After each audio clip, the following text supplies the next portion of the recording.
আজ অনেক দিন পর মায়ের হাতের বিরিয়ানি জমিয়ে খেলাম।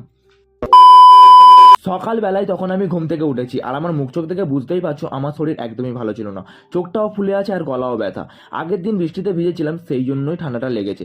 গলা যেহেতু ব্যথা ছিল তাই গ্যাসের মধ্যে একটা বাটি বসিয়ে জল গরম করে নিয়ে গার্গিল করে নিলাম। আজ অনেক দিন পর সবার বিরিয়ানি খাওয়ার ইচ্ছে হয়েছে, তাই মা বললো শুধু বিরিয়ানি খাওয়া বললেই হবে না, বাজারটাও করে আনতে হবে। তাই আমি আর ভাই হাঁটতে হাঁটতে চলে গেলাম বাজারে। বাজারে ঢুকেই প্রথমে চলে গেছিলাম মাংস দোকানে মাংস কিনতে। মাংসটা কিনে নিয়ে তারপর চলে গেলাম ভুসিমাল দোকানে। ভুসিমাল দোকান থেকে বিরিয়ানির জন্য যেগুলো লাগে সেগুলো কিনছিল ভাই, আর তার সামনে ছিল চাল দোকান, সেখান থেকেই আমি কিনছিলাম বিরিয়ানি করার চাল।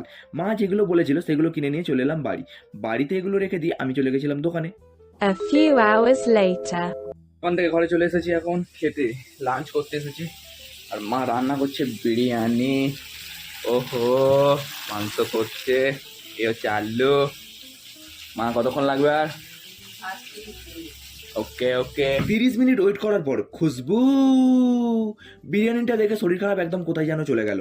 দেখতেই পাচ্ছ সবাই বিরিয়ানির সাথে দোকানে যেগুলো দেয় সব কিছুই ছিল, যেমন ডিম, আলু, স্যালাড সব কিছুই ছিল। আর সঙ্গে আমার ফেভারিট লেগ পিস। হি হি হো হো, আজ তো খাওয়াটা জমেই যাবে।